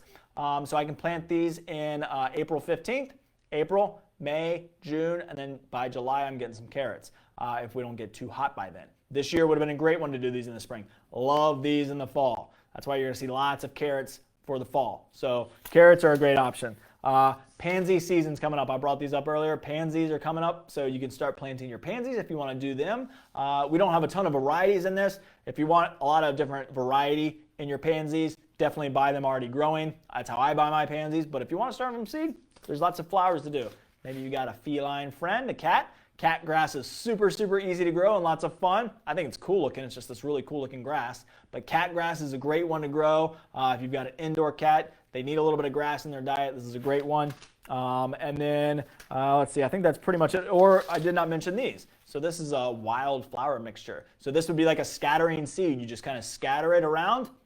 It'll tell you exactly how much square footage that this can cover. And then basically you just kind of rake it in, put a little bit of soil over the top just to kind of hold it in place, and then water it, and you've got yourself a little wildflower garden. So there's lots and lots of options from seeds. I think a lot of people do get a little bit worried or a little bit scared and say, I don't really know how to do this, I'm just gonna buy the plants. But especially in this fall vegetable garden, spinach and lettuces and radishes and carrots, they're so fun to grow and they're so easy, and seeds are the way to go. You're gonna save a ton of money, and you can direct sow them. You can put them right in the ground, which I think is a great way to start seeds. If you've never grown seeds before and you want to try it, direct sowing is a really quick, easy way of doing it. Just have a little bit of planning, a little bit of time, and you'll know exactly how to get that done. And then, of course, you can do them by transplants as well. As we talk, I didn't bring in broccoli or Brussels sprouts or cauliflower or some of your heading up plants that need to head up. Those you might want to start because you've got your space tied up in your tomatoes, your squash, your zucchini. So Ask us questions. We've got a lot of knowledge. All that knowledge that's packed in this little head here of mine is because of these amazing people here at McDonald Garden Center. So feel free to come in and ask us, pick our brains. We'll give you all the answers that we can give you. If we don't know the answers, we'll always be honest, and we'll tell you that we're going to get them for you. And that's what I'm going to do now is I'm going to answer all your questions. If you didn't have any questions and you're taking off, hope you have a great day. Have a great weekend. We'll be back next week on Wednesday. I'm going to show you how to mulch. I'm actually going to be in a yard. I'm going to mulch somebody's yard for them, maybe not the whole thing, but I'll show you some of my tips and tricks and techniques on how to mulch and how to do it properly and how to do it easily and professionally and make it look perfect. Because next week is our Mulch Madness sale, so it's a great time to come in and get your mulch is next week. Also, if you next Thursday, we are doing a happy hour with me. So at 5 o'clock on Thursday night, I'll sit down and have a drink with you guys over virtual means, and you can ask me any question. Throw any question at me, and you can just ask away, and I'll try my best to answer them. I don't know every answer. That's what I love about gardening, but I will do my best to get you the answer if I can.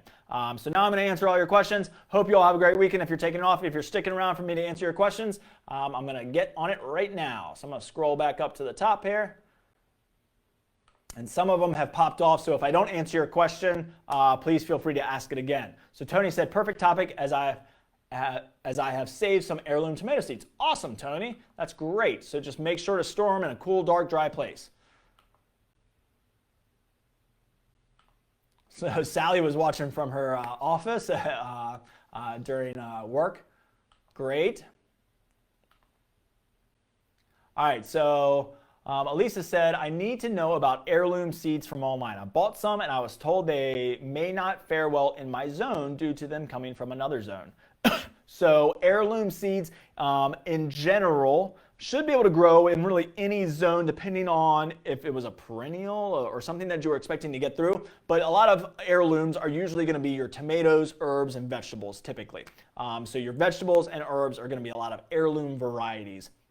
And what heirloom means is they've been passed down from generation to generation. It's where you're going to get a lot of your different varieties. I think of Cherokee purple tomato, mortgage lifter, all these kind of different looking tomatoes. And that's usually what heirloom means is they've been passed down from generation to generation and nothing has been done to change them. There's no genetically modified. There's nothing that's been done to hybridize them. They're just the original type of tomato that they always were.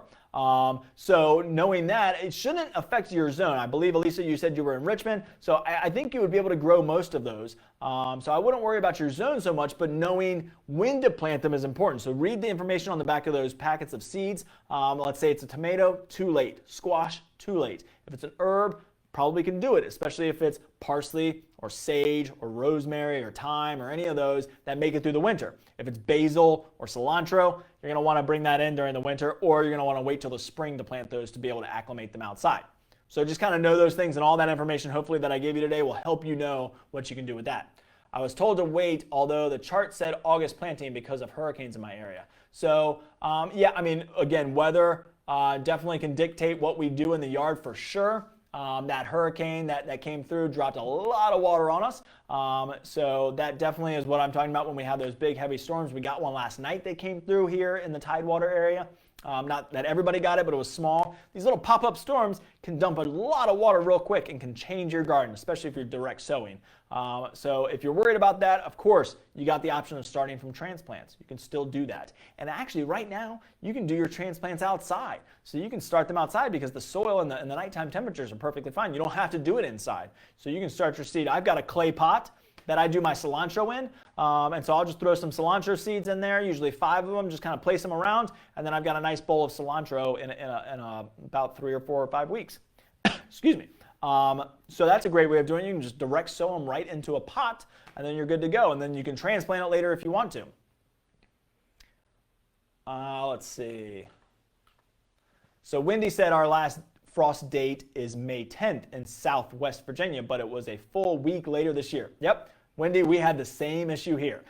So here in the Southeast Virginia, we had I think I don't know if it was a week later, but I want to say it was April 18th, but it could have been a little bit later than that. And not everybody got it. It was kind of scattered. But yep, you never know when your frost is going to be, but it's usually on average.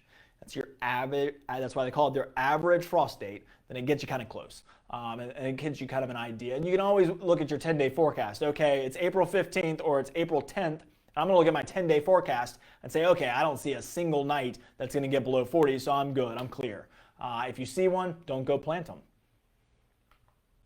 So Sharon, I think I answered your question about the maturity from seed to harvest or from germination to harvest. I always say germination to harvest just because even if it tacks on another week or two to an actual maturity date, again, it depends on the crop. It depends on what I'm growing. Maturity date gives you a rough kind of idea of what you got. What it tells me is I need at least this long of a season. So I always go back to squash or cucumbers or tomatoes.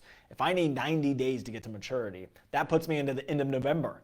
Well, I know that temperatures are going to be going down, and while they don't mind cooler weather, they're not going to grow as aggressively as they will in the 80, 90 degree weather that we're having now. So I know that it's going to get cooler, which means growth rate is going to decline as well. So knowing the crop kind of helps, and the maturity just kind of gets you an idea of, is it too late? Can I pop this in? Can I get another a shot at this? Like a lot of us, I mean, I know that I didn't do it this year. My cucumbers did pretty well. But typically, I am planting another crop of cucumbers, usually around the August 1st time frame, so that I can get another little quick crop coming in, because it only takes about 60 days to get to maturity. And so I know that I can get them in there. I can direct sow them. Bam, I'm up. I'm growing pretty quickly.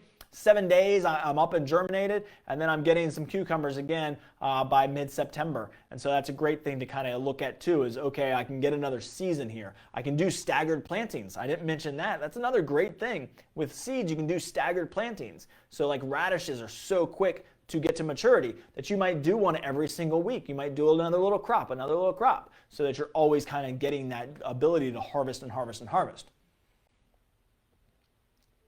So Elisa said, oh wait, can you get heirloom from another zone and have successful growth? Yes, you should be fine.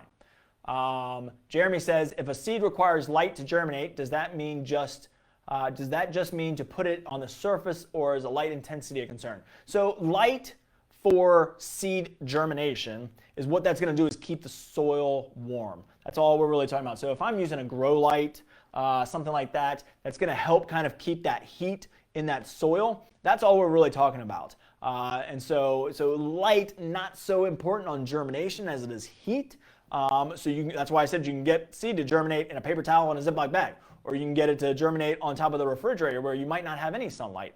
But what we're talking about there is heat. And so when I'm talking about light to get it to germinate, I mean that I want your soil to have the right warmth, the right soil temperature. And so what that means is light will help that as well, create that greenhouse effect, warm it up. That's what sunlight's going to do with a little greenhouse. The light's not going to necessarily do anything for the seeds, but it's going to warm up that soil and allow those seeds to germinate. After they germinate, they need light. They got to have it. So then that's when you would start working on getting your light low enough and then raising it up. Can I plant lettuce in a raised bed? For sure. Lettuce is awesome in a raised bed. Carrots and beets are awesome. Turnips, parsnips, any of those root vegetables are amazing in raised beds because you got a nice, loose soil typically in a raised bed. Do y'all sell anything that hooks to the outdoor faucet to give dual hoses so I could have a soaker hose and a spray hose? I don't know if I have a splitter. That's a good question. I should order some. So Joyce, I don't think I have them now, but I think I'm going to get some next week. I'm the buyer, so I'm actually going to go buy some because I use them at my house, but I bought them at just like a local hardware store. So I hate to say that. But you can get those usually any place. I do not have them. I do have timers that have splitters on them. That you can divert past the timer part, but that's really all I really got is that. I don't think I have any splitters. So if you want one and you need it now, for sure go to your local hardware store and pick one up. But if you can wait a week, I'm going to get some in because I think that's a great idea. I used to sell them a long time ago and I don't know why we don't have them anymore, but I will get some. Great suggestion, Joyce. Christine, do you use regular wood mulch? So I talked about that in the mulching. You can use a lot of different types of mulch. All of them are fine. So then she said, is there a specific mulch to use your organic gardening? All mulches are really organic, maybe not the dyed ones. So I wouldn't use your dyed ones. But all other mulch is not treated with anything. Excuse me. It's just wood chips and bark chips from trees. And so they don't do anything to them other than let them age a little bit, but they don't spray them with anything for termites or insects, because mulch, as it begins kind of almost that decomposition process, heats up. The center, they turn those mulch piles pretty consistently, because if they didn't, it would decompose very quickly or quicker. And that's where a lot of our soils come from. So if you're looking at like a potting soil, let's see if I just read the back of this. It says, let's see, where are my ingredients? Peat moss, composted or aged softwood bark. So basically you're going to get a bark in your potting soil. It's just aged, it's decomposed more. And so what you want to do, so whenever we're talking about mulch, pretty much all of them are organic. Pine needles are straight organic. They just fall off of a pine tree. Pine bark, pine mulch, cedar, cypress, and hardwood. So you got 6 different choices to use, and they're all completely organic. The dyed ones, so I carry a dyed red, a dyed black, and a dyed brown. Those are not organic dyes per se. They are safe to grow in, but they're not organic. So I would use just a regular mulch, and you'll be fine for your organic garden because they're not treated with anything. So Kimmy answered that you can buy a hose splitter at Lowe's or any other hardware store. Go to your local hardware store. So Tamika says, what makes a plant organic? That's a great question, Tamika. Long explanation, but I'll try and keep it short. So organic seeds, let's start there because we're talking about seeds, come from organically grown plants, which means no chemical pesticides, herbicides, fungicides were sprayed on it. Only organic controls were used. And it has to be done that way for 3 years. So you cannot get organic certified anything without doing it for 3 years. So if I go out there and I spray a herbicide, a chemical herbicide or a chemical insecticide on my plants, then, and not your homeowning, but not at your home. So if you spray a chemical insecticide this year and next year you want to grow organic, you can. But for a company, for a business to say that this is an organic seed, right there it says organic seeds, which means that this parsley seed came from parsley plants that were grown in an organic farm of some sort, an organic place where they grow these, and it has to be organic for 3 years before you can say it's organic. So you know you're getting straight organic seeds. On all your seed packets, you're going to see down here, right there, non-GMO, which means nothing is genetically modified anymore, which is great because genetically modified means that they were doing something to them genetically modified means that they're tinkering with it and they're playing with it, and we don't want genetically modified. We want just completely straight seed. Now, hybridization is different. If we hybridize something to get a better tomato, maybe we take this tomato, and we take this tomato, and we cross-pollinate them, and we get them to hybridize, then we've got a stronger plant because it takes attributes from this one and this one. But to genetically modify it usually means that they're putting some sort of chemicals in there or something to modify what that plant produces or how it produces. And then for the organic garden, so to keep going on this, Tamika, and I'm going to wrap this up real quick. To keep your plant organic means not using chemicals, using an organic fertilizer, an organic plant food, organic soils, which pretty much all of them are. This is a natural organic. Now this is a potting soil, and this is an all-purpose. The biggest difference between these two is the wetting agent. Otherwise, they're the exact same soil. This one has a yucca wetting agent. This one's got a synthetic wetting agent. So this one cannot be used for organic growing, but this one can. This one does not have an Omri logo on it. This one does. You can see that. And that's a good one to look out for, is that Omri logo right there. So right there, Omri listed. That means it's organic and it has been tested and it's certified that it is Omri listed and it's completely safe to use for an organic garden. Now, if we keep going down this rabbit hole of organics, then we'll get a little to a crazier place. But basically what you want to do is be as organic as you can. Use organic insecticides if you have to. Neem oil or spinosad or BT. These are all OMRI listed insecticides. You can use organic herbicides. So if we got to kill off an area, we have organic, completely OMRI listed organic weed killers. Now, kill everything, so you can't just spray it around everything.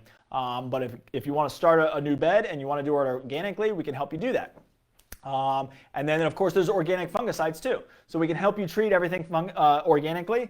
You can use organic products. So like our green leaf fertilizer, this is an awesome one for your fall vegetables, and it's completely organic, completely safe to use. So that is the benefit of doing things organically, or that is how you can be organic. Now, can you take, another good question, I'll stop after this. This could be a whole seminar.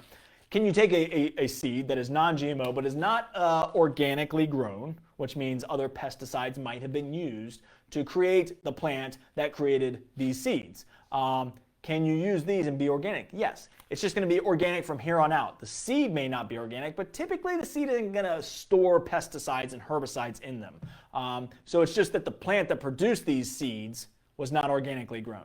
So if you want to get organic seeds, we have a huge selection of organic seeds, but these are non-GMO. This is an heirloom variety. So again, these are very good seeds and you can be organic from here on out. So I'll just throw that out there. Elisa said, oh no, my seed should have been planted in August. It depends on what the seed is, Elisa, but look back at it, and if it is something, then hold them, store them for next year. You got time. Can you wait and use a later date? I was told to hold off and wet the pot. So I'm not quite sure what we're talking about there, Elisa, but yes, you can. These pots stay very wet. And then if you're doing seed starting, typically what I'll do is I'll wet my soil and then put it into the pot so it's nice and moist right away. So hopefully that helps answer that question. All right, so Sherry says, with peat pots or peat pellets, should you break up the pot or pellet a little before transplanting to let the roots come out easier? Actually, no. So that is the one thing about your transplant. So I know that's a very common thing that we do a lot. Excuse me, is especially with our plants. So let's say take like a pansy or a shrub. When we're planting a shrub or something, we kind of take the root system and kind of score it a little bit, usually with our hand. I don't recommend a knife anymore and cutting the actual roots. But what I do want you to do is loosen the root ball a little bit before you plant it. With something like this, there's no roots coming out yet, but if the roots were starting to come out, I just plant it just like this. We don't need to loosen it up. We don't need to do anything. It's a young plant. It hasn't been in there. The reason that we loosen a pot, so if I'm growing in a peat pot and I've been in this peat pot for a long time, I got a big plant, then you might want to loosen the root ball. And that's just because it's been growing in a pot for a long time and it needs to know that it's outside of a pot, so we need to flare those roots. Typically that's going to be for your trees and shrubs and perennials. It's been grown in a pot for a year or longer, or 2 years, 3 years, 4 years. It's always grown in a pot. So we want to make it sure that it acclimates to the soil. So we're going to flare the roots out a little bit just to let it know that it's in new soil and it needs to search out. And if you just took a plant that had been grown in a pot for a long time and just stuck it in the soil, took it out of the pot and just stuck it in the soil, it might still think it's in a pot. And the roots will just sit there and wrap and wrap and wrap. But with a young seedling grown in a peat pot, you don't need to take it out. You don't need to loosen it up or anything. You just take it and put it in the soil. It's still going to grow. It's going to do perfectly fine. We don't want to disturb the root system as much on our young transplant. They haven't been grown in a pot a long time, so they're not super used to it yet. If I got into the 6-month time frame with something in a pot, then I would try and loosen it a little bit. If you use a seed tray, can you just water the tray and let the cells pull the water out and keep them too wet? So Jeremy, great question. And that's a yes for sure. So this tray, as you can see, is completely solid, doesn't have any holes in it. So what you can do is just put your water in the tray, put your soil here. It's got holes in those cells, so you can see the holes there in the bottom. So it's got these little holes, and then the soil will naturally, because it's peat-based soil, if you're using a good seed starting soil, it's peat-based, and so it's going to absorb that moisture up from the tray, and then it's going to go work its way up rather than working its way down. Every once in a while, Jeremy, if your tops get a little dry, just take a little mist, a little spray bottle, and just mist over the top and get those nice and moistened back up again, because maybe that's not pulling up enough, and then fill up your tray too if you're getting up a little drier. So it's a great way, great question, or great point there, Jeremy. Joyce said, when you plant a fall crop, do you need to cover to protect everything from frost or cold temps, like what you showed on Wednesday, or cotton sheets? So yes, Joyce, when planting a fall crop, most of your plants are going to be perfectly fine during a frost, especially if they're reaching that maturity stage. Now, if they're young seedlings, then yes, you want to protect them from a cold frost. But spinach and lettuces and collards and kales are all going to be fine, and hopefully your carrots are developed by that point. But if you're worried, you can always cover them. And a cotton sheet works fine. We've got our row covers now that will protect them from frost, so you can use those as well. You could use a pillowcase. You could use anything that's basically burlap, anything that's going to just kind of protect that frost from settling down on those plants. But a lot of those plants tastes better after a frost. So you almost want the frost to land on them, like collards and kale and all those different ones. So you can always ask us questions about specific crops. Some of them are going to be a little bit more tender, but pretty much all of them love our winter season. And we have mild winters, and so if they get a couple frosts on them, they're going to be completely fine, especially spinach and even a lot of the lettuces. And it's things like carrots and radishes that you are typically harvesting before we get to a frost, or try to at least, and maybe you want to protect those. But broccoli can take it, cauliflower, all those things. So Sherry said, I have a hard time getting the actual radish bulb. Do they need some kind of fertilizer or planting soil? Great question. All your fall vegetables love to be fed. Now, for your root vegetables, you might need something a little bit more phosphorus-based to help develop that root system, but they all need nitrogen for sure, especially spinach and lettuce and stuff like that. So that's why I love my organic green leaf fertilizer. And the reason I love that is it's organic, so it's completely safe, but of organic fertilizers, so like Garden Tone, I've got a bag over there, but I'll just tell you, Organic Espoma Garden Tone is a great one. Love it. It's got lots of micronutrients. It's a really good fertilizer. It's a 3-4-4. So maybe I would use that one on radishes because it's got a little bit more phosphorus. But this is an 8-2-4. So this has a lot of nitrogen for an organic fertilizer. It's one of the highest in nitrogen. So for spinach and lettuces and stuff like that, I absolutely love this one. But Garden Tone would work for you. But to answer your question, in the short and sweet, yes, they need food. And that is most likely probably what is occurring, is it doesn't have enough food to form a big enough bulb for you fast enough. But radishes should grow pretty quickly, so just keep pumping it the food. It needs it. Maybe a liquid food might be a good option for you, Sherry. We have a blooming and rooting formula that's high in phosphorus, so it might be something to think about.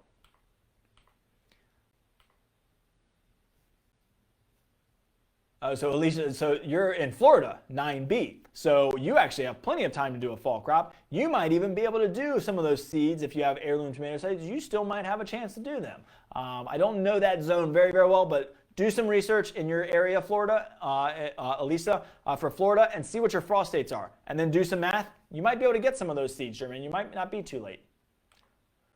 Jackie says, what do you recommend for bugs that eat spinach? Most likely, it's going to be your cabbage moths. Now, they don't tend to affect spinach as much as they do lettuces and broccoli and collards, but it could be the cabbage moths, which means BT. I like spinosad, personally. It's an organic insecticide, and it treats a larger range of insects. So that BT that I talked about on Wednesday, so Jackie, if you want to go check out that seminar, I talked a lot about controls, and BT is one of them. Works great on the cabbage moths, but it only kills worms, not earthworms. It just kills caterpillars, so your larva stage of your moths that are laying their eggs on your plants. So it'll kill that caterpillar as it comes along and eats. But with spinach, it could be aphids. Could be mealybug, could be whitefly, could be a lot of different other little things. Could be squirrels, could be rabbits, could be a couple different other animals. So trying to identify what it could be slugs. We've got organic solutions for all those. And spinosad takes care of a majority of them, and that's why I love spinosad. I don't have a bottle with me today to show you, but it's a very, very good one. We've got spinosad with soap, which means it's an insecticidal soap with spinosad, which is a really, really good one. So we've got a lot of options there for you, organic options. Neem oil might be a good choice too, because that's an organic suffocant. It's just an oil, you spray it over, it kills it. So bring in a leaf. We can always look at the leaf, because sometimes funguses look like insect damage too. So bring in a leaf if you got an issue and let us look at it. We can tell you what it is. Joy said, I will wait a week. I have a hose for pool and would like to soak for garden at separate ends of yard. I'll be next Friday to collect goodies for my fall garden. Awesome, Joyce. We'll see you then. I'll get my splitters. I'm going to make a list right when I get done with this. I'm going to order those just for you. It's a great option. I love them. I have them on all my hose bibs, so that I can have multiple hoses going different directions. All right, so I think that's it. Christine said, cool, thanks. Figured the colored mulch, right, might be an issue. Yep, for sure. What about using grass clippings? Just make sure that grass clippings haven't been treated with anything.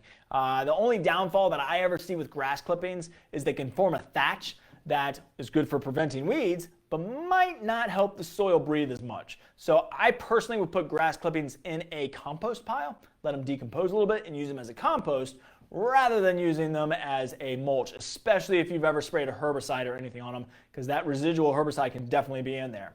Jackie says, is it a black-gray color, rolls us into a ball if you touch it? Jackie, I'm not sure what you're referring to. So maybe that was the insect. It's a black-gray color, rolls up into a ball if you touch it. It might be, now I'm going to forget the name. I always call them roly-polies, but they have a better specific name.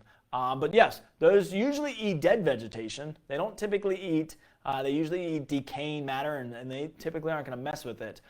So I'm not exactly sure what that is, Jackie, off the top of my head. But if it rolls up into a ball when you touch it, that sounds like our good old roly-poly, which now I have completely lost the name that it's actually called.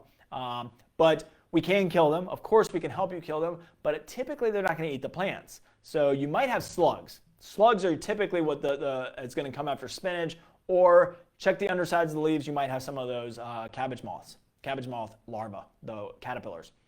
Can I put my seed starts that are in cups be put directly outside until I transplant? Kimmy, yes, you can, but do still acclimate them to the sun. So if you're growing your fall vegetable crop indoors and you want to grow them outdoors, perfectly fine. Make sure that they don't blow over by the wind. The soil temperature will be fine, but do acclimate them out into the sun. If they've already started growing, we don't want to go out into straight full sun yet. So start them in some shade, grow them there for 2 or 3 days, move them into a little bit more sun, move them into more, and then probably about 2 weeks from now you can get them out to full sun, and then you're ready to grow in the ground probably. So Kimmy, I hope that helps you out. All right, everybody.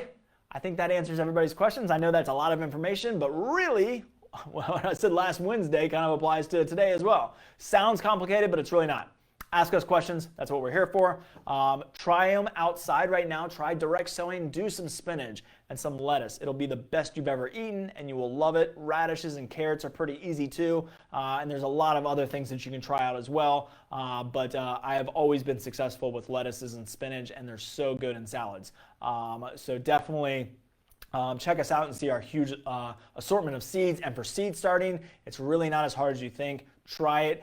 Try small doses if you want to. You get lots of seeds in these packets, so maybe just try a little bowl of salad this fall. So you can always tinker with it, and then we can always help you and help diagnose if you have any problems getting started. So Ann said, what is the technique for collecting soil for pH test? So all we need is a couple spoonfuls in a Ziploc bag. So something like about a fourth of the bag, a normal sandwich Ziploc bag full. We don't need a whole lot. We're only going to need probably about 2 or 3 spoonfuls ourselves to do the test. And then you just bring it in. We can do up to 5. So if you've got different raised beds, what I typically do is if I'm growing in the ground, just take maybe like 3 or 4 samples from 3 or 4 different areas in your vegetable garden, put them all in one bag, and you get a general pH test. But we'll do that for free for you. We'll do up to 5 for you each visit that you come in. So we can do that as well for you. That's not a problem. And let's see. Alicia said, I'm in love with all this education. Thank you. Good. I'm so glad. We'll continue to join us. I'm excited about next week with the Mulch Madness sale, and I'm going to tell you how to mulch. I love mulching. It's one of my favorite things to do because it just kind of completes everything. You walk away and say, wow, look at that. So mulch season is upon us, and then we'll be doing the happy hour with your garden guru, me. Where you can sit and ask me any questions and have a drink, and we can just kind of chat and do all that stuff and continue to educate and do these webinars. We love them. We're having so much fun with them. And you just said, thank you so much for these sessions. Great job. So Eleanor said, I've seen people use paper egg cartons for seed starters also. Yeah, and that's fine. I feel like they're a little shallow and they're a little low. They're about the size of a peat pellet. So that's not horrible. But just make sure it's got a drainage hole, or if it's the cardboard, make sure it's still draining pretty well. And so that one's completely fine. The styrofoam ones are the ones that I kind of get a little bit worried about. But other than that, you should be good. So thanks again for joining, everybody. Have a great weekend. Enjoy the weather. I know we're supposed to get a little bit of rain tomorrow, and then after that, it looks pretty clear. So enjoy the weather as we cool down for our fall season. And we hope to see you throughout this entire fall and into Christmas as we continue to do all these amazing webinars for you. So hope you are doing well. Have a great weekend. Bye.